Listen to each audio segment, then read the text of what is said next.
نحمده ونصلي على رسوله الكريم أما بعد فأعوذ بالله من الشيطان الرجيم بسم الله الرحمن الرحيم وأنتم الأعلون إن كنتم مؤمنين صدق الله العظيم. صدر محترم، مشفق اساتذہ کرام اور عزیز طلبہ، وہ معزز تھے زمانے میں مسلمان ہو کر، وہ معزز تھے زمانے میں مسلمان ہو کر اور ہم خار ہوئے تاریخ قرآن ہو کر،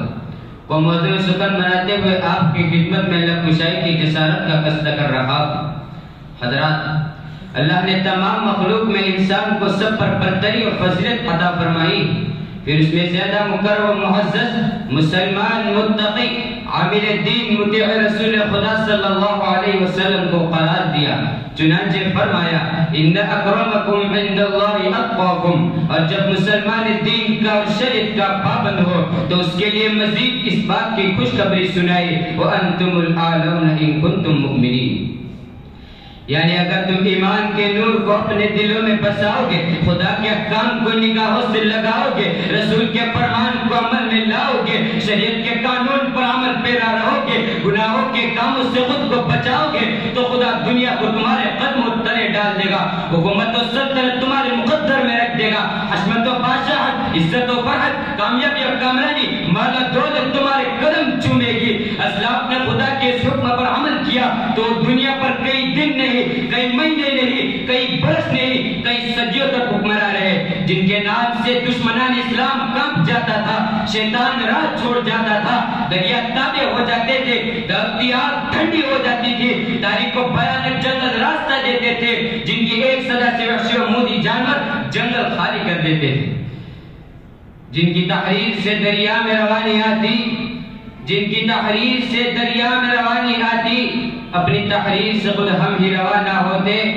جن کی ہر ایک دعاؤں کو خدا سنتا تھا، جن کی ہر ایک دعاؤں کو خدا سنتا تھا، اپنے ارمان تو بس خواب ہی رہ جاتے تھے. غیور قوم کے نوجوانوں جن کو خدا کی خدائی پر کامل اعتقاد و بھروسہ تھا، اسی توکل کی بنا پر جنہوں نے آج دھرتی آگ میں چھلانگیں لگا دی، بہتے دریا میں گھوڑے ڈال دیے، تیز و دن ہواؤں کا مقابلہ کیا، طوفان و حوادث کا مردانہ وار مقابلہ کیا، سنگلاٹ گھاٹیوں میں بے خوف و خطر نکل پڑے، جن کی زبان میں وہ ملکہ تھا کہ سخت سے سخت دل بھی پگھل کر پانی ہو جاتا، جنہوں نے آج مضبوط چٹانوں کو ریزہ ریزہ کر دیا، جنہوں نے تکالیف کے النگناک پہاڑوں کو قوت ایمانی سے پاش پاش کر دیا، جنہوں نے بتانے باطل کے محبت کو دلوں سے نکال پھینکا اور کہہ دیا آمنت باللہ وترکت غیر اللہ. جب بات کی شفقت یاد آتی تو محمد صلی اللہ علیہ وسلم کی یتیمی سے دل بہلایا، جب ماں کی ممتا یاد آتی تو فاطمہ کی یسیری سے دل بہلایا، جب بیٹے کی محبت یاد آتی تو یوسف علیہ السلام کی جدائی سے دل بہلایا. لیکن آج ہمیں کہ ذلت و خواری سے دوچار ہو رہے ہیں، عدل و انصاف سے محروم کیے جا رہے ہیں، قائد مسلم ہونے کے باوجود سپاہیوں کے مال سے محفوظ نہیں ہے، اس کی وجہ صرف اور صرف یہ ہے کہ ہم نے خدا کے اس فرمان یا ایھا الذین آمنوا قوا انفسکم واہلیکم نارا کو بھلا دیا تو لہم عذاب الیم کے مستحق ہو گئے. ہم نے جب ان المتقین فی مقام امین کو بلا دیا تو للذین کفروا بربہم عذاب جہنم کے مستحق ہو گئے. ہم نے کیا کیا نہیں بلایا، ہم نے کیا کیا نہیں بلایا، ہم نے تو سارا قرآن بلا دیا اور صرف سے پشت ڈال دیا. اسی وجہ سے شاعر نے کہہ دیا ہم خار ہوئے تاریخ قرآن ہو کر. ہم نے دین کو ٹھکرایا تو دنیا نے ہمیں ٹھکرایا، احکام خداوندی سے غافل ہو گئے تو دنیا ہمارے حقوق سے غافل ہو گئی، شریعت کو پیروں تلے رون ڈالا، اسلاف کے ارمانوں کا گلا گھونٹ دیا، نبی کی محنت و مشقت پر پانی پھیر دیا، خواہشات نفسانی کو پروان چڑھا دیا. اسلام کے جیا لوگ آج بھی وقت ہے کہ مسلک کی سیرت کو اپناتے ہوئے خدا کے آگے سر پر سجود ہو جائے، اپنے گناہوں کی معافی مانگے، اپنی ناکامی پر شرمندہ ہو جائے. انشاءاللہ خداوند عالم ہمیں دونوں جہاں میں کامیابی عطا فرمائے گا. انہوں نے دلوں سے حب دنیا کو نکال پھینک دیا، انہوں نے دلوں سے حب دنیا کو نکال پھینک دیا تو خدا نے ان کے قدموں پہ حکومت ڈال دی.